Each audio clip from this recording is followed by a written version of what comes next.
참 좋으신 하나님 아버지, 저희들을 사랑하시며 귀한 은혜로 여기까지 인도하신 것에 감사합니다. 오늘도 주를 사랑하는 성도들이 주의 이름으로 모였사오니 이 예배를 통하여 영광받아 주옵시며 우리에게 필요한 말씀을 주심으로 위로와 힘을 얻게 도와주옵소서. 오늘도 귀한 찬양을 통해 영광을 돌리는 찬양 찬양교들을 기억하여 주옵시며 날마다 필요한 은혜를 때를 따라 공급하여 주옵소서. 오늘도 우리의 귀를 열어 주의 음성을 듣게 해 주옵소서. 부족한 종을 사용하여 주시고 나오며 예수님의 이름으로 기도합니다. 아멘. 토끼와 거북이가 지금 경주를 하고 있다. 그러면 여러분 누가 이길 것이라고 생각하십니까? 토끼와 거북이 누가 이길까요? 거북이. 너무나 쉬운 문제지만 우리가 선뜻 대답을 하지 못하는 이유는 과거에 사건이 있었습니다. 과거에 이 토끼가 낮잠을 자다가 거부하게 졌던 사건이 있기 때문에 이것을 아는 사람들은 누가 이길지 아직은 잘 모르겠다. 아마 토끼가 잠을 자지 않고 잠을 않으면 이길 텐데 과연 토끼가 그럴까? 거북이는 옛날처럼 또 열심히 쉬자보기를 할까? 이런 식의 생각이 복잡해지죠. 여러분, 이게 참 단순한 문제지만 과거의 사건을 통해서 우리가 다시 한번 더 생각하게 되고 조금 더 한층 지혜로운 대답을 찾게 됩니다. 이게 역사입니다. 역사는 무엇인가? 유명한 역사학자인 에드워드 칸은 역사는 단순한 사실의 나열이 아니고 현재와 과거의 끊임없는 대화다. 과거의 사건을 오늘 계속해서 돌아보면서 역사는 가만히 있는 것이 아니라 계속 우리에게 말을 한다는 것이죠. 그 말을 들으면 과거에 이런 사건이 지금 나에게 해주는 말이 뭔가, 과거의 사건을 아는 것이 역사가 아니고 그 사건이 오늘 나에게 뭐라 말하는가, 여기까지 생각해야 역사에 참된 의미가 있는 것입니다. 그래서 나의 삶에 있어서 과거의 역사 또 다른 사람의 경험을 돌아보면서 내가 어떻게 살아야 되는가를 다시 한번 생각한다면 우리의 삶의 발전이고 우리는 더 성숙하게 되는 것입니다. 그래서 로마의 철학자인 키케로는 역사는 인생의 교살이다. 우리가 경험한 건 너무나 짧지만 이미 우리에게는 수많은 시간들 동안에 수많은 사람들의 경험들이 이미 있습니다. 해 아래 새 것이 없다고 우리가 오늘 고민하는 문제는 이미 과거에 그 누군가는 고민했고 겪었던 문제입니다. 그래서 과거를 통해서 오늘 내가 어떻게 해야 되는가. 그래서 우리가 과거의 사건이 우리에게 무엇을 말하는가. 최근에 제가 BBC에서 나온 100개의 유물로 본 세계사라는 책을 읽고 있는데, 여러분 박물관에 있는 많은 유물들이 있는데 그 유물들이 사실 그냥 보면 아무것도 아닙니다. 그러나 그 유물들 하나하나가 사건이 있고 이야기가 있고 우리에게 무언가를 증거하고 있다는 것이죠. 그것을 나와 연결시켜서 생각한다면 사실 유물 하나하나가 참 의미가 있게 되는 것입니다. 과거의 사건도 그렇습니다. 나와 관련이 없는 일이다 라고 생각하면 뭐 그러거나 말거나 라고 생각하지만 이게 나하고 아주 밀접한 문제가 있다 하면 우리는 관심을 더 갖게 되고 결코 역사 시간이 지루하지는 않을 겁니다. 박물관에 있는 그 유물 하나하나도 결코 지루하게 바라보지는 않을 것입니다. 여러분, 성경은 어떻습니까? 우리가 성경을 읽고 또 성경을 들으면서 지금 이 성경이, 지금 이 말씀이 지금 나에게 주시는 말씀이라고 하는 그런 인식을 갖고 있다면 사실 이 설교 듣는 이 시간이 결코 지루하지는 않을 것입니다. 지금 하나님이 내게 말씀하시는데 도대체 나에게 뭘 원하는 거지? 하나님의 그 음성을 우리가 이 말씀을 듣는 시간 통해서 듣는다면 결코 성경 말씀이 지루하거나 또 의미 없는 시간을 지나가지는 않을 것입니다. 여러분, 성경은 역사의 기록이지만 사실은 역사의 기록 그 이상인 것입니다. 왜냐하면 성경을 기록하신 하나님이 지금도 여전히 살아계시기 있습니다. 성경은 살아있는 하나님의 말씀이고 성경 자체가 살아있고 운동력이 있습니다. 그래서 오늘 내가 고민하는 문제를 우리는 말씀을 통해서 알 수 있고 교훈받을 수 있습니다. 그리고 이 말씀이 바로 나에게 주는 말씀이라는 이런 인식이 없으면 말씀도 그저 무의미하게 느껴지고 또 말씀 듣는 시간은 지루한 시간이 될 수밖에 없는 것입니다. 다시 한번 말씀드리지만 말씀을 읽을 때 나와의 관련성을 찾는 것, 과거의 사건을 오늘 내게 적용하는 것, 이게 굉장히 중요하다는 것입니다. 사도 바울은 본문에서 지금 현재 사도 바울이 목회하는 이 고린도 교회는 상당히 문제가 많은 그런 교회입니다. 그런데 이 교회를 보면서 참 옛날 이스라엘 사람들과 너무나 똑같다 이렇게 말해주고 있습니다. 적어도 4가지 면에서 고린도 교회 성도들과 이스라엘 백성들은 같다 이렇게 말합니다. 첫 번째는 구원의 경험이 같습니다. 이스라엘 백성들이나 고린도 교회 성도들이나 모두 하나님의 백성이다. 여러분, 이스라엘 백성들은 출애굽이라고 하는 큰 구원의 사건을 경험했습니다. 과거에 애굽에서 종살이를 했지만 이제는 출애굽을 통해서 홍해바다를 건너 이제는 자유민이 됐고 구원받던 하나의 백성이 됐습니다. 이 사도 바울은 홍해를 건너는 경험에 대해서 이게 바로 세례와 같은 거다 이렇게 오늘 성경을 보니까 표현하고 있습니다. 1절과 2절 보니까 이렇게 되어 있죠. 형제들아 나는 너희가 알지 못하기를 원하지 아니하노니 우리 조상이 다 구름 아래 있고 바다 가운데 지나며 모세에게 속하여 다 구름과 바다에서 세례를 받고 이 세례는 구원의 경험인 것이죠. 이제는 과거의 애굽 생활을 다 멀리하고 세례를 받고 새로운 하나님의 백성이 되었다. 이것을 말해주고 있는데 고린도 교회 성도도 그렇지 않습니까? 예수님을 믿음으로 과거에 죄에게 죽노릇 했던 그 시대를 다 끊고 세례를 통해서 이제는 하나님의 백성이었다. 그래서 이 구원의 체험에 있어서 이스라엘 백성이나 고린도 교회 성도를 같다 이렇게 생각하고 있습니다. 두 번째는 은혜의 경험이 같습니다. 이들은 모두 하나님의 은혜를 경험했습니다. 이스라엘 백성들은 광야에서 신령한 음식과 신령한 물을 마시면서 야, 하나님이 내게 이런 은혜를 베푸시는구나를 깊이 깨달았죠. 3절 보니까 다 같은 신령한 음식을 먹으며 다 같은 신령한 음료를 마셨으니 이는 그들을 따르는 신령한 반석도 마셨음에 그 반석은 곧 그리스도시다. 하나님의 광야 생활 속에서 날마다 먹이시고 또 마시우셨는데 그것이 신령한 음식이요 신령한 음료였다. 마치 이것은 우리가 오늘날 고린도 교회와 우리 지금 현재 교회도 예수님의 피와 예수님의 신령한 살과 신령한 음료를 마시면서 하나님의 은혜 경험하는 것과 너무나 같은 것입니다. 오늘 우리도 늘 성체는 참이라며 하나님의 은혜를 깊이 체험하고 있습니다. 그런데 또 하나 같은 게 있는데 이스라엘 백성이나 고린도 교회나 이 방종하며 살아가는 삶도 같다 이렇게 말합니다. 큰 구원의 체험도 같고 은혜의 경험도 같은데 그것을 그 은혜를 귀히 여기지 못하고 자기 마음대로 자기 멋대로 방종하며 사는 사람도 어쩌면 이렇게 닮았나 사도가 이렇게 말합니다. 여러분 이스라엘 백성들이 출애굽했지만 그들은 악을 즐겨하는 삶을 살았습니다. 4가지 면에서 사도 바울은 말하는데 그들은 하나님을 섬기는 것 대신에 우상을 섬겼다. 여러분 우상 숭배의 근원이 뭔가? 우상 숭배는 자기 숭배입니다. 하나님이 아니라 내 자신을 섬기는 것이죠. 내가 원하는 대로 하나님의 뜻인 내 뜻대로 내 마음대로 살아가는 것이 우상 숭배의 근원입니다. 탐심은 곧 우상 숭배다. 내가 하고 싶은 욕망, 내 뜻, 내 만족. 그래서 이스라엘 백성들은 하나님의 뜻이 아니라 구원받은 백성이지만 여전히 자기 뜻대로 자기 만족을 위해서 뛰놀며 이렇게 살아왔다. 그게 바로 우상 숭배이죠. 또한 그들은 하나님의 거룩함을 따라 성결한 삶을 살기보다는 자신의 정욕을 따라 음행을 행하며 살았다.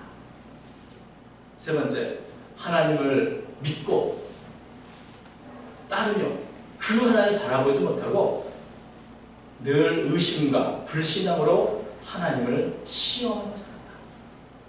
하나님의 날마다 구원을 주시고 은총을 베풀어 주시는데 그것을 믿지 못하고 조금 환경이 어려우면 정말 하나님이 계신 거 맞는가 이렇게 시험하며 의심으로 가득 찼습니다. 그래서 네 번째, 그들은 하나님을 찬양하기보다는 늘 원망과 불평을 늘어놓기 시작했고, 심지어는 하나님의 젖과 꿀이 흐르는 그 가나안 땅에 가서 보게 했음에도 불구하고 그들은 그 땅에 대해서 악평을 늘어놓고 그 땅은 거민을 삼키는 땅이다. 우리는 그대로 그곳에 들어가지 못한다. 차라리 애굽으로 도는 것이 낫겠다. 이런 원망과 불평을 늘어놓습니다. 이스라엘 백성이 이랬다면 고린도 교회 성도들은 어땠을까요? 여러분, 하나님의 큰 은혜를 받고 은혜를 경험했지만 그 고린도 교회 성도들은 문제가 많은 방종의 삶을 살았습니다. 그래서 사도 바울은 이 고린도 교회 성도를 향해서 고린도후서 6장에 보니까 하나님의 은혜를 헛되이 받지 말라고 이렇게 권면하는 말씀을 합니다. 하나님의 은혜가 얼마나 귀한데 이렇게 헛되이 받지 말라. 하나님의 은혜를 헛되이 받는 그런 삶을 그들은 살아간 것입니다. 교회는 서로 자기 기득권 때문에 분열되어서 싸우고, 성도들 가운데는 믿지 않는 이들도 저지르지 않는 폐륜과 부도덕과 음행으로 가득 차 있었고, 성도들 간 서로 고소하고 우상이즘에 참여하고 혼란스러워 가득 차 있는 모습이 고린도 교회의 모습이었습니다. 비록 그들이 성도이지만 정말 성도답지 않은 방종의 삶을 살았다, 이렇게 말하고 있는데, 이 모습이 바로 이스라엘 백성과 똑같다고 사도 바울이 말하는 것입니다. 그런데 왜 그렇게 방종하는 삶을 살았을까요? 이스라엘 백성들은 왜 그 큰 구원을 경험했고 은혜를 체험했는데도 왜 자기의 뜻대로 살아가는 이 방종의 삶을 살았는가? 고린도 교회 성도들은 예수 그리스도의 그 십자가 그리고 그 성체에 참여하는 삶을 살면서도 왜 이렇게 방종한 삶을 살았는가? 그 원인을 우리가 생각해 보면 그들은 왜 이런 삶을 살았을까요? 여러분, 이스라엘 백성들은 출애굽은 성공했습니다. 애굽에서 몸이 탈출하는 데는 성공했는데 그들의 정신은 여전히 애굽식, 애굽의 문화, 애굽의 생활 방식에서 벗어나지 못했습니다. 고린도 교회 성도도 마찬가지입니다.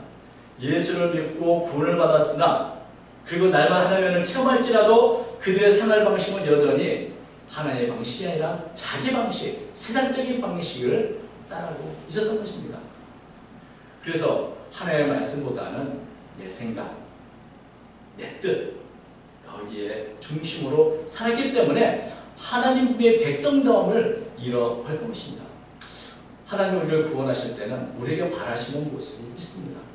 성도는 마땅히 하나님의 말씀이 또 하나님의 기대가 무엇을 말씀하시는가 그것을 살피며 하나님 원하시는 삶을 살아야 할 책임이 있습니다. 그러나 그들은 자만했습니다. 이제는 나는 구원받았으니 그까지 죄 조금 지으면 어때? 하나님은 은혜로우니까 괜찮아. 여러분, 그렇지 않습니다. 하나님은 방종한 삶을 살아가는 이들을 결코 기뻐하지 않으십니다. 그래서 5절 말씀 보니까 그러나 그들의 다수를 하나님이 기뻐하지 않으셨으므로 그들이 광야에서 멸망을 받았느니라. 여러분,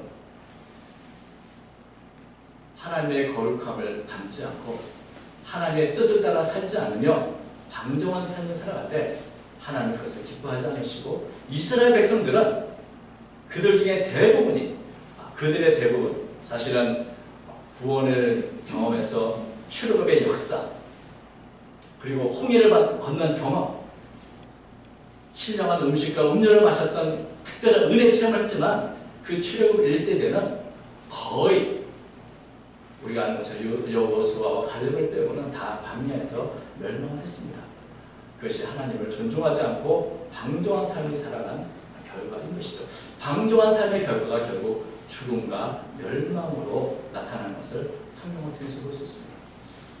만약 고린도 교회 성도들도 변하지 않으면 그들의 결국도 어쩌면 이스라엘 백성과 같을지 모릅니다. 그들 중 대다수가 하나님의 은혜 그 안식의 자리에 들어가지 못할지 모른다고 사도 바울은 경고하는 것입니다. 근데 한 가지 우리가 이 이스라엘 백성이나 또 고린도 교회 성도들이나 이들의 이야기를 들으면서 다시 한번 우리는 어떤가를 한번 생각하지 않았습니다. 우리는 과연 이들과 같은가? 같습니다. 구원의 체험을 했습니다. 성체에 참여하며 날마다 특별한 은혜를 경험합니다. 그러나 그럼에도 불구하고 방종한 삶을 살아가는 경우가 있습니다. 때로는 스스로 자만해서 내가 하나님의 사람이고 하나님의 성도로 하나님의 자녀라고 말하지만 결코 그 신분에 걸맞지 않은 삶을 살아갈 때가 있는 것입니다. 그렇다면 이런 삶을 계속할 때 우리의 결국은 어떻게 될 것인가? 여러분, 사도 바울은 그렇기 때문에 6절 이렇게 말합니다. 이러한 일은 우리의 본보기가 되어 우리로 하여금 그들이 악을 진멸 같이 즐겨하는 자가 되지 않게 하려 합니다. 이 본보기라는 말을 들을 때 생각나는 고사성어가 있습니다. 사에게 경후라고 하는 말인데 그 말은 원숭이 앞에서 닭을 죽여버린다는 그런 뜻입니다. 그 원숭이가 말을 안 들으면 원숭이 앞에서 어차피 닭을 잡을 것이지만 원숭이 앞에서 닭을 잡는 것이죠. 그러면 원숭이는 그것이 본보기가 되는 것입니다. 어우, 무서운데? 말을 잘 들어야겠는데? 나도 자칫하면 저렇게 되겠는데? 바로 이게 본보기라는 뜻이죠. 사도 바울은 이스라엘 백성들의 대다수가 가나안 땅에 들어가지 못한 이 사건이 우리에게 본보기가 된다고 말합니다. 하나님을 기뻐하지 않는 삶을 살면 혹시 너희들 중에 어떤 이들은 이렇게 될지 모른다 하는 것을 알려주는 것입니다. 그래서 우리가 이 본문을 보면 사도 바울은 이 과거의 사건을 지금 현장, 자신의 현장에 그대로 적용하는 것을 볼 수 있습니다. 여러분, 사람이 왜 변하지 않는 줄 아십니까? 사람들은 왜 과거의 실수를 되풀이할까요? 그것은 과거를 우리의 본보기로 삼지 못하기 때문에 그렇습니다. 과거는 과거로 사건으로만 여기고 과거가 우리에게 호소하는 이야기를 듣지 못해서인 것입니다. 그래서 잘못된 역사는 계속해서 반복될 수 있습니다. 헤겔은 과거의 역사를 살펴보면 한 가지 알 수 있는 게 있는데 그것은 사람들이 과거의 역사를 통해서 아무것도 배우고 있지 않다는 것이다. 그 말은 역사가 되풀이되고 있다는 거죠. 과거의 실수와 실패가 여전히 되풀이되고 있다. 왜 사람들이 성경을 읽어도 변하지 않는가? 성경 말씀을 오늘 내게 주시는 본보기의 말씀으로 내게 주시는 말씀으로 나에게 적용하는데 실패했기 때문에 그렇습니다. 성경 말씀은 현재 우리를 위해서 기록한 것이다. 성경에 있는 모든 사건이 바로 우리에게 본보기가 되고 우리의 격려가 되고 위로가 되고 때로는 경고가 된다는 것입니다. 사도 바울은 11절 이렇게 말합니다. 그들에게 일어난 이런 일은 본보기가 되고 또한 말세를 만난 우리를 깨우치기 위하여 기록되었느니라. 과거의 사건이 오늘 우리에게 본보기가 된다. 그래서 이 과거의 사건을 본보기로 삼는다면 우리는 결코 두려운 마음으로 같은 실수, 같은 죄를 반복하지 않으려고 결단하게 될 것입니다. 이스라엘 백성들이 그저 몸만 출애굽했다고 출애굽한 것이 아니고 그저 세례와 성찬에 참여했다고 하나님의 백성이 되는 것이 아니라 내가 날마다 구원받은 자로서 하나님을 기쁘시게 하는 삶을 사는 것, 이것이 구원받은 자의 표징인 것입니다. 하나님의 백성은 내가 지금 나의 삶이 하나님을 기쁘시게 하는가? 아니면 나는 하나님의 뜻과 상관없이 여전히 내 뜻을 살아갑니다. 내 뜻을 살아가는 것, 내 자신을 섬기는 것, 이것이 바로 우상숭배인 것입니다. 여러분, 그런데 이스라엘 백성들이 넘어진 것처럼 고린도 교회 성도들이 넘어진 것처럼 우리는 하나님의 뜻보다는 내 뜻대로 살고자 하는 아주 강한 유혹을 날마다 받고 있습니다. 이스라엘 백성들은 넘어졌는데 고린도 교회 성도들은 넘어지지 않겠습니까? 고린도 교회 성도들은 넘어졌는데 오늘 우리들은 넘어지지 않겠습니까? 그런 면에서 우리는 결코 나는 그렇지 않다는 마음을 갖고 늘 조심히 살아야 하는 것입니다. 그런 줄 선줄로 생각하는 자는 넘어질까 조심하라. 우리가 하나님의 은혜와 구원을 체험했다고 전부가 아니라 이제는 하나님의 백성으로서 살아야 책임이 있다는 것을 생각하면서 늘 넘어질 것을 조심히 살아야 하는 것입니다. 그래서 사도 바울은 이렇게 말합니다. 7절부터 10절 그들 가운데 어떤 사람같이 너희는 우상숭배하는 자가 되지 마라. 기록된 바 백성이 앉아서 먹고 마시며 일어나 뛰는 다음과 같으니라. 그들 중에 어떤 사람들이 음행하다가 하루에 23,000명이 죽었나니 우리는 그들과 같이 음행하지 말자. 그들과 어떤 사람들이 주를 시험하다가 뱀에게 멸망하였나니 우리는 그들과 같이 시험하지 말자. 그들 가운데 어떤 사람들이 원망하다가 멸망시키는 자에게 멸망하였나니 너희는 그들과 같이 원망하지 말라. 여러분, 이 사도 바울은 과거의 사건을 자신의 그대로 적용해서 자, 우리는 그렇게 하지 말자. 우리는 결코 그렇게 그들처럼 우상숭배도 하지 말자. 음행도 하지 말자. 우리는 하나님을 시험하지 말자. 우리는 자만하지 말자. 우리는 원망하지 말자. 이렇게 자신을 포함하고 또 이 고린도 교회 성도를 향해서 경고하며 반복해서 말하는 것을 보게 됩니다. 이 사람이 언제 가장 위험한가? 내가 다 되었다. 나는 넘어지지 않아. 라고 생각하는 사람이 가장 위험한 사람입니다. 아무리 내가 하나님의 구원받은 손들고 직분을 받은 자 하나라고 하여도 자만하면 한 번에 훅 갑니다. 그것을 우리가 요즘 많이 보고 있습니다. 그래서 내가 어디 이르든지 자만하지 말고 하나님께서 정말 나의 삶을 기뻐하시는 날마다 돌아가야 하는 것이 늘 나는 쓰러질 수 있다. 늘 넘어질 수 있다. 이스라엘 백성들처럼 나도 넘어질 수 있다는 것을 늘 기억하며 경고를 받아야 하는 것입니다. 한국교회 지도자들 왜 부패하고 타락했을까요? 저는 그 이유 중에 하나가 바로 그들의 자만이 있다고 생각합니다. 우리도 주의하지 않고 우리도 자만하면 실패하고 부패한 사람들과 똑같이 넘어질 수 있다. 왜냐하면 우리는 똑같이 연약한 존재이기 때문에 그런 것입니다. 그래서 늘 두렵고 떨리는 마음을 갖고 우리 자신을 살려야 합니다. 나에게는 우상입니다. 나는 오직 하나님을 섬기며 살고 있는가? 나는 거룩한 하나님을 따라서 성결한 삶을 살고 있는가? 나는 의심 없이 하나님을 믿고 의지하며 살고 있는가? 나는 하나님을 원망하지 않고 찬양하며 살고 있는가? 사도 바울은 그 자신이 고린도 교회 성도들에게 고면했던 것처럼 그 자신이 그렇게 살았던 사람입니다. 오늘 이 본문의 말씀 바로 이전에 사도 바울은 먼저 이런 말을 한 적이 있습니다. 9장 27절이죠. 내가 내 몸을 쳐 복종하게 함은 내가 남에게 전파하며 자신이 도리어 버림을 당할까 두려워합니다. 사도 바울은 고린도 교회 성도들 조심하라고 말하기 전에 먼저 자기가 내 자신을 늘 쳐서 자만하지 않고 늘 내가 주 앞에 절제하고 모든 유혹에 넘어질까봐 조심하고 있음을 말해주고 있는 것을 보게 됩니다. 왜냐하면 우리가 자칫 잘못해서 넘어지면 그 결과는 이스라엘 백성들처럼 참혹하기 때문입니다. 여기에 예외는 없습니다. 이것은 사도 바울도 마찬가지고 고린도 교회 성도들도 마찬가지고 오늘 우리들도 마찬가지인 것입니다. 하나님은 언제나 이렇게 우리에게 말씀하십니다.